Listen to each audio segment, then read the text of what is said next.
Good morning dear students. बेटे हम लोगों ने कल जो था वो रिसोर्सेज एंड डेवलपमेंट ज्योग्राफी का चैप्टर स्टार्ट किया था। उसमें हमने देखा था व्हाट आर रिसोर्सेज। क्या होते हैं resources? Everything available in environment which can be use to satisfy our needs, they are called resources, but these resources should be technological accessible, economical, feasible and culturally acceptable. Can be terms at resources. ऐसे होने चाहिए कि physical environment में वो हमें क्या हो, technological accessible हो, इकोनॉमिकल फिजिबल हो, हमारे पास पैसा भी हो और जो है वो कल्चरली एक्सेप्टेबल भी हो। उसके बाद हमने देखा था कि रिसोर्सेज जो हैं कैसे क्लासीफाई होते हैं, क्लासीफाई ऑफ द रिसोर्सेज।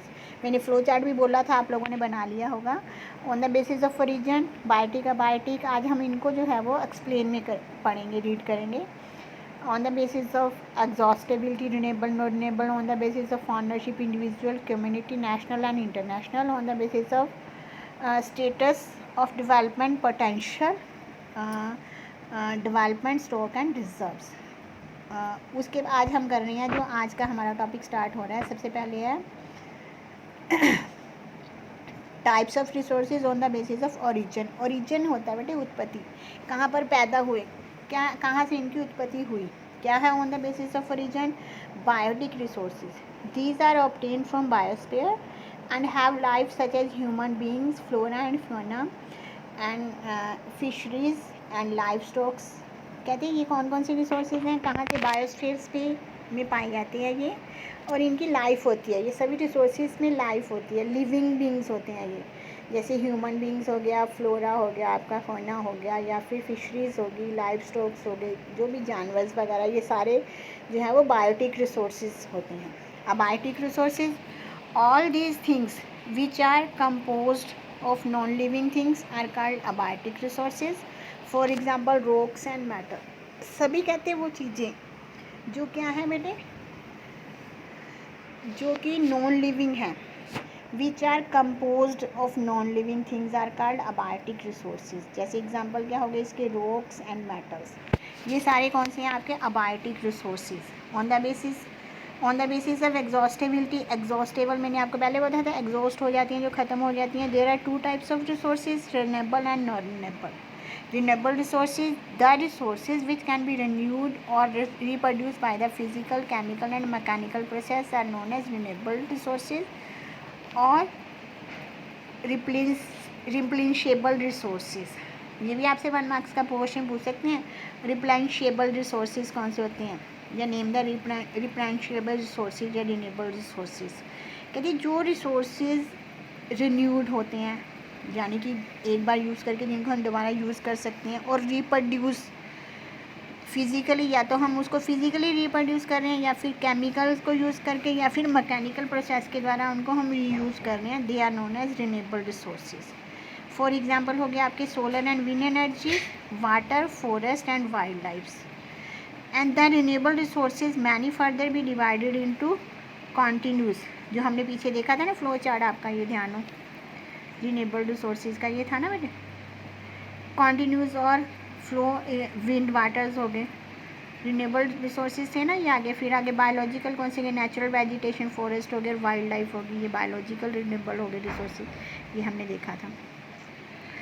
उसके बाद है हमारा the renewable resources, non renewable resources, these occur over a very long geological time. कहते हैं इन रिसोर्सेज को बनने में काफ़ी ज़्यादा जो है वो टाइम लगता है।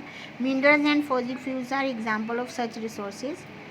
इसके एग्जांपल्स क्या हैं आपके? मिनरल्स हैं और फॉसिल फ्यूल्स हैं। These resources take millions of year in further formation. इन रिसोर्सेज को बनने में मिलियंस, लाखों साल लग जाते हैं। Some of the resources like metals are recyclable and some like fossil fuels cannot be recycled and get exhausted with their use। कुछ रिसोर्सेज हैं मेटल्स वगैरह जिनको रिसाइकिल कर लेते हैं, लेकिन फॉसिल फ्यूल जो है वो उसको रिसाइकिल नहीं किया जा सकता। वो जो है एक बार यूज़ करने के बाद ख़त्म हो जाता है। पेट्रोल एक बार हमने डलवाया गाड़ी में, यूज़ किया, ख़त्म। कोयला को एक बार जलाया, ख़त्म। लेकिन कुछ रिसोर्सेज होते हैं जो रिसाइकिल, जैसे गोल्ड हो गया, सिल्वर हो गया, मेटल को जो है हम दोबारा यूज़ कर सकते हैं। उसके बाद हो गया on the basis of ownership ownership के बेसिस पर कौन कौन से हैं? इंडिविजुअल रिसोर्सेज, इंडिविजुअल यानी कि मेरे पर्सनल हैं वो रिसोर्सेज। कहते these are also owned privately by individuals, किसी इंडिविजुअल जो होता है वो इसका ऑनर होता है। Many farmers own land which is allotted to them by government against the payment of revenue.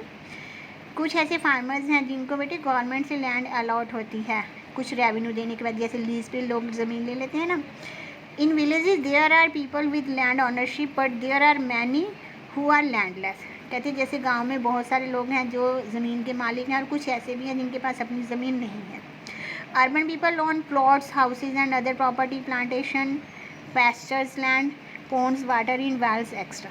कहते शहरों में जैसे लोगों की अपनी कोठियाँ हैं, अपने मकान हैं, घर हैं, प्रॉपर्टी है या फिर बाग हैं उनके, या फिर चारागाह ज़मीन है, पोन्स हैं, ये सारे जो हैं वो इनके इंडिविजुअली रिसोर्सेज हैं। यानी कि कौन से हो गए उनके ये रिसोर्सेज? इंडिविजुअल पर्सनल रिसोर्सेज हो गए। Are some of the example of resources ownership by the individual. Make a list of resources owned by the owner by your house lands, households. हमारे कौन कौन सी है? हमारी गाड़ी इंडिविजुअल रिसोर्स है, हमारी बाइक है, एक्टिवा है, या फिर घर में हमारे LED है, जो भी सारे रिसोर्सेज हैं these are our individual resources. उसके बाद community own resources. Individual resources को इंडिविजुअल पर्सन हम खुद यूज़ करते हैं। कम्युनिटी यानी समुदाय के, जिस समाज में हम रह रहे हैं, समाज के resources. These are resources which are accessible to all the members of the community, जो कि सभी कम्युनिटी में रहने वाले सभी मेंबर्स के लिए असेसिबल्स होते हैं, सभी लोग इनका यूज़ करते हैं। जैसे villages common grazing land and burial grounds. जैसे गांव में बेटे कॉमन ग्रेजिंग लैंड पशुओं को चराने की जगह होती है, या फिर शमशान घाट होती है, या फिर विलेजेस पॉन्ड्स होते हैं, विलेज के तालाब होते हैं, ये सारे होते हैं। पब्लिक पार्क हो गए, पिकनिक स्पॉट्स हो गए, प्ले ग्राउंड्स हो गए अर्बन एरियाज़ में। ये सारे जो होते हैं बेटे आपके कम्युनिटी रिसोर्सेज होते हैं। उसके बाद हो गए नेशनल हो गए राष्ट्र के, एक देश के resources. Technically all the resources belong to the nation, जो सारे रिसोर्सेज देश को बिलोंग करते हैं। The country has legal powers to acquire even private property for public goods. कहते हैं जो कंट्रीज होती है उसको लीगल पावर होती है प्राइवेट प्रॉपर्टी को एक्वायर करने की, लैंड को एक्वायर करने के पास उसको पब्लिक गुड्स बनाने के लिए गवर्नमेंट के पास राइट होता है। You might have seen roads, canals, railway being constructed on the fields owned by some individuals. कहते हैं हमने देखा है कि कई सड़कें, कैनाल्स, रेलवे जो हैं वो कंस्ट्रक्टेड हुई हैं खेतों में, जो कि इंडिविजुअल्स की जगह है, तो गवर्नमेंट उनको बेटे उनके बदले में उनका पैसा दे देती है, लेकिन उनको एक्वायर कर लेती है गवर्नमेंट की प्रॉपर्टी नेशनल रिसोर्सेज बनाने के लिए। Urban development authorities get empowered by the government to acquire lands. Urban development authorities के पास अथॉरिटीज़ होती है अर्बन डेवलपमेंट के पास कि वो ऐसी लैंड को एक्वायर कर सकती है government. All the minerals, water resources, forest, wildlife land with the political boundaries and oceanic areas up to the 12 nautical miles 22.2 kilometer from the coast termed as territorial waters and resources therein being to the nation। कहते सभी जो land boundaries हैं जो देश के अंदर की जो हैं, सभी minerals, water resources, forest, wild life या फिर ओशियन एरिया कितना हो जाता है, जैसे हम कह देते हैं ना समुद्र को कैसे नापते हैं, कैसे पता चलेगा कि ये हमारे नेशन की रिसोर्सेज हैं। 12 न्यूटिकल माइल्स या 22.2 किलोमीटर जो का एरिया जो होता है वो हम जो है वो नेशनल रिसोर्सेज माना जाता है। उसके बाद का जो होता है वो दूसरे देश की बाउंड्री स्टार्ट हो जाती है। उसके बाद आगे हमारे international resources. These are international institutional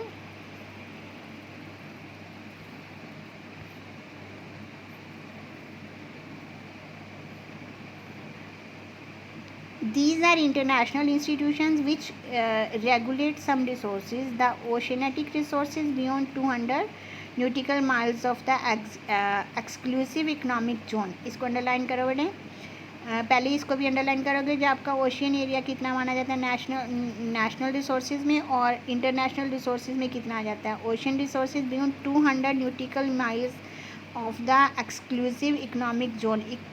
exclusive economic zone क्या होता है, EEZ क्या है, belongs to open ocean and no individual country can utilise, ये कहते हैं ओपन ओशियन होता है, कोई कंट्री की ये प्राइवेट प्रॉपर्टी नहीं होता, कोई इंडिविजुअल कंट्री इसको यूज़ नहीं कर सकती without the concurrence of international institution, जब तक कि इंटरनेशनल इंस्टीट्यूशन से वो परमिशन ना ले ले। जैसे डू यू नो में देखो, do you know that the India has got the right to mine manganese nodules from the bed of the Indian Oceans from that area which lies beyond the exclusive economic zone. Identify some other resources which are international in nature. कहते हैं भारत को जो है वो mines में से magnesium निकालने, नोडुल्स निकालने का उन्होंने जो है वो गवर्नमेंट से परमिशन ली हुई है। किससे ली हुई है? जो कि एक्सक्लूसिव इकोनॉमिक जोन के अंडर आता है, इंटरनेशनल उनसे अथॉरिटी से परमिशन लेकर फिर इंडिया वहाँ से निकालता है। ये थे हमारे नेक्स्ट जो है वो हम नेक्स्ट वीडियो में देखेंगे।